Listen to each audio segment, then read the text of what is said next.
ओम शांति। बाबा हम सभी का जीवन योग युक्त बनाते हैं। योग एक बहुत ही विशाल सब्जेक्ट है, ये बहुत गुह्य विषय है। जब तक मनुष्य स्वयं अच्छा योगी न बने वो योग की सूक्ष्मता को समझ नहीं पाता। बहुत साल ज्ञान लेने के बाद, थोड़ा थोड़ा योग करने के बाद भी लोग पूछते ही रहते हैं योग के बारे में प्रश्न। योग का चार्ट कैसे बढ़ाएं और योग कैसे करें, जबकि मुरलियों में इन सब के बहुत सुंदर उत्तर आते रहते हैं। 5 स्वरूपों का अभ्यास हमारी साधनाओं का एक मुख्य अंग है और वो बहुत ही सुंदर अभ्यास है। स्मृति स्वरूप होना ही योग युक्त होना है। 5 स्वरूपों में हमारी स्मृतियाँ ही तो समाई हैं।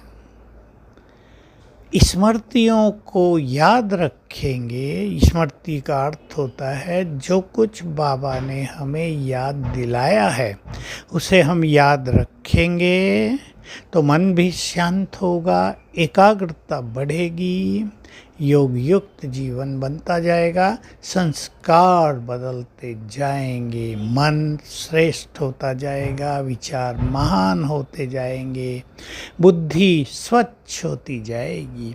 अब विचार करें, आप स्वयं एक लिस्ट तैयार करना, बाबा ने हमें क्या क्या स्मृति दिलाई है।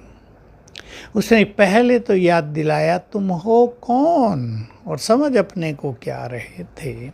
याद दिलाया तुम्हारा घर कहाँ है, हमें बिल्कुल याद नहीं था। याद दिलाया तुम सृष्टि के आदि में पवित्र निर्विकारी देवी देवता थे। याद दिलाया कल पहले भी तुम विजयी रतन बने थे। ये स्मृतियाँ हैं। हमें याद दिलाया जिनकी मंदिरों में पूजा हो रही है वो तुम ही हो। तो हमारे सारे स्वामान बाबा ने हमें याद दिलाए। हमें उनको स्मृति में लाना है। जितना जितना उनको बुद्धि में दोहराएंगे उसके नशे में रहेंगे, हमारा जीवन स्मृति स्वरूप होता जाएगा। स्मृति स्वरूप का अर्थ होता है जो चीज़ हम बार बार याद करते हैं वो हमारे जीवन में आती है, चेहरे पर आती है, हाव भाव में आती हैं, उसको कहते हैं स्वरूप बनना। जैसे आप बैठे हैं अपने घर में शांत में, कोई 5 साल पहले की घटना याद आ गई जिसमें आप बहुत आनंदित हुए थे, अचानक आपका चेहरा खिल जाएगा। तो स्मृति आई, चेहरे पर स्वरूप आ गया। कोई 2 साल पहले की दुख भरी घटना याद आ गई जिसमें आपको बहुत कष्ट हुआ था, आप दुखी हुए थे, तुरंत दुख चेहरे पर आ जाएगा। उसको कहते हैं स्मृति का स्वरूप बनना। तो हम एक सुंदर सी लिस्ट बना लें, क्या क्या स्मृति बाबा ने दिलाई। बच्चे तो मुक्त अवस्था में थे, मैं तुम्हें राजभाग्य देकर गया था, तुमने ऐसे ऐसे गंवा दिया, माया ने तुमको ऐसे ऐसे हरा दिया, इस कारण हराया है। अब इसको छोड़ के आत्मा होने का अभ्यास करो तो तुम्हारी विजय हो जाएगी। याद दिला रहा है बाबा, तुम कितने शक्तिशाली हो, तुम कितने महान हो, तुम्हारे अंदर कितनी पवित्रता छुपी हुई है, तुम इस सृष्टि के आधार हो, तुम अकेले नहीं है, अकेले नहीं हो, तुम्हारे ऊपर तो पूरा कल्प वृक्ष है, तुम सृष्टि के लिए बहुत जिम्मेदार हो।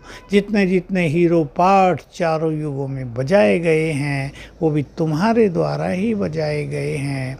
बाबा हमें रोज रोज स्मृतियाँ दिलाते हैं, हम इन्हें याद किया करें।